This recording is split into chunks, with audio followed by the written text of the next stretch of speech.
In a world where gratitude has become a moral imperative, where gratitude journals are pushed as a cure-all for unhappiness, there's a whole group of people who just don't feel grateful. Not because they're spoiled or entitled, but because their minds just don't create that warm fuzzy feeling when they think about their lives. Forcing it actually causes them more stress. They watch others gushing about how blessed they are and feel nothing, except maybe guilt and shame, thinking they were broken for not feeling this emotion that is presented as both natural and mandatory. If you're watching this, you're either one of these people feeling desperately validated that your lack of gratitude doesn't make you a terrible person, or you're someone for whom gratitude is central to your happiness, and you genuinely can't comprehend how anyone could look at life's gifts and not feel thankful. But here's the raw truth nobody wants to acknowledge because it threatens an entire self-help industry. People who don't feel grateful are ungrateful monsters. They represent specific psychological profiles that reveal how certain minds process emotion and evaluate circumstances. Stay with me, because what I'm about to reveal will completely shatter your assumptions about positive emotions and moral obligations. You might discover some uncomfortable truths about whether your own gratitude is genuine or just a performance. Let me ask you something that will make gratitude practitioners uncomfortable. How much of the gratitude you express is a real, spontaneous emotion versus an obligation? When you write in your journal or post about being blessed, are you genuinely moved? Or are you just going through the motions because you've been taught that grateful people are happier and better people? And if gratitude supposedly makes you happier, why does it so often feel like work? Like forcing yourself to focus on the positives while ignoring legitimate problems? These questions get to the core of why some people don't feel grateful, and the answers expose something profound about emotional authenticity and toxic positivity. To understand this, we first need to recognize the crushing cultural pressure that positions gratitude as a moral obligation. Gratitude has been elevated to a near-religious status in modern wellness culture. Self-help books, motivational speakers, even mental health advice all demand you practice gratitude. Social media is flooded with people performing thankfulness as a virtue signal. This creates a gratitude imperative, where your moral worth and mental health are measured by your ability to express thankfulness. If you don't feel grateful, you're labeled as entitled, negative, or morally inferior. When you voice a problem, you're told to be grateful for what you have.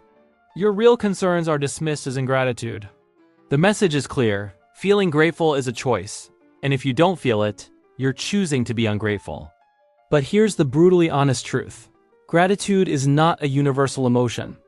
Not everyone's brain generates it naturally, and forcing people to perform it does more harm than good. Some people's minds naturally focus on problems and what needs to be improved. Some have philosophical views where gratitude just doesn't make sense. And some recognize that gratitude culture is often used to silence legitimate complaints about injustice. Treating these people as defective is a form of emotional gaslighting. This absence of gratitude often comes from 5 distinct traits. First, a problem-focused mindset. People who don't feel grateful often have minds naturally geared toward identifying problems and analyzing gaps. Their brains automatically notice what's wrong or what could be better. This isn't negativity. It's an adaptive strategy that drives progress. They can intellectually acknowledge good things, but that recognition doesn't translate into the feeling of gratitude. Their brains are wired for critical analysis and improvement, not for appreciative dwelling. The demand for gratitude asks them to override this natural orientation, which feels inauthentic and counterproductive. They don't want to be content with the present. They want to identify and fix what needs changing. Gratitude feels like complacency. Second, philosophical frameworks where gratitude is illogical. Gratitude implies someone or something to be grateful **, an agency that gave you what you have. But for people with certain worldviews like materialist atheism or existentialism, there's no logical object for gratitude.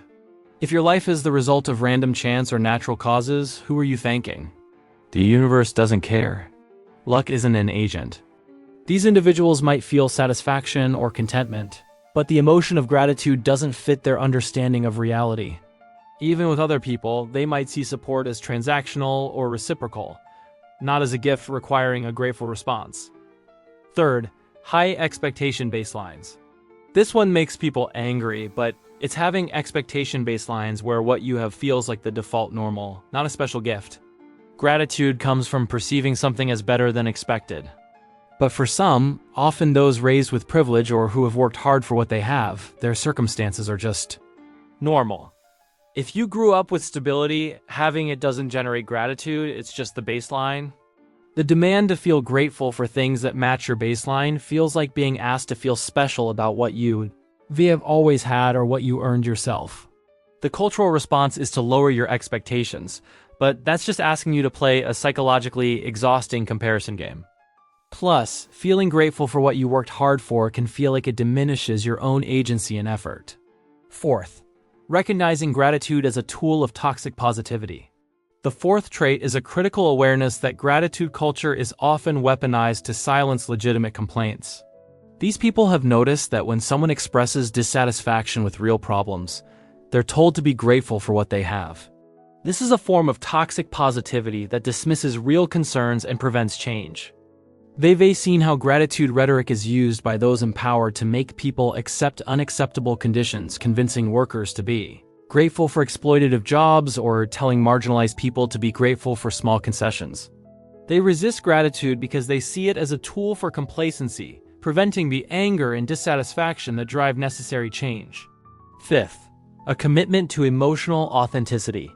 The final trait is a fierce resistance to performing emotions they don't genuinely feel. Gratitude culture demands performance. For people who don't feel grateful, this creates profound psychological dissonance. They know their gratitude journal is forced, their expressions of thanks are empty rituals. This feels worse than just not being grateful, it's actively performing inauthenticity. They'd rather acknowledge their genuine emotional state, even if it's neutral or dissatisfied, than gaslight themselves into performing gratitude. Research shows that forcing unfelt emotions is psychologically harmful. For them, the supposed benefits of gratitude are outweighed by the cost of sustained emotional inauthenticity.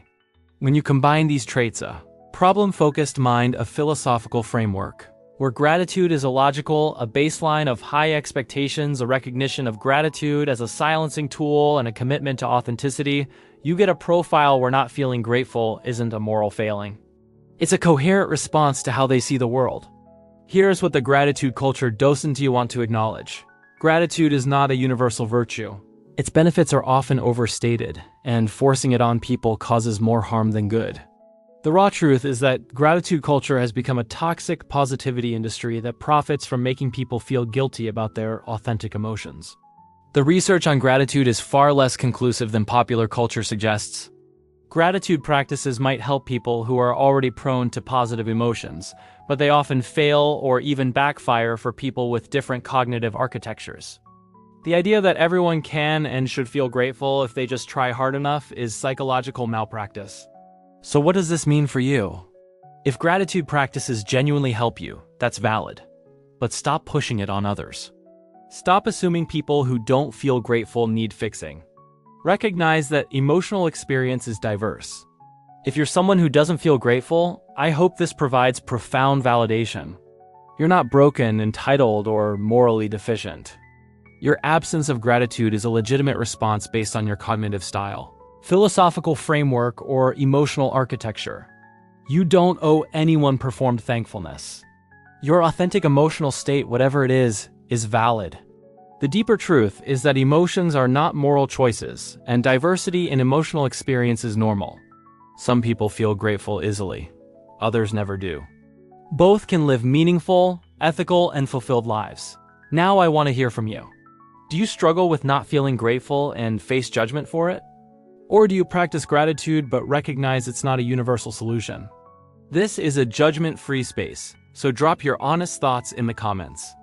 If this validated your experience or challenged your views, hit that like button and subscribe for more raw truths about emotions. Next week, we'll talk about the raw truth about people who don't celebrate their achievements.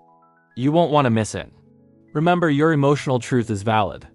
Whether you're overflowing with gratitude or feel none at all, honor your authentic experience. That's the only honesty that matters. Thank you for watching. See you next week.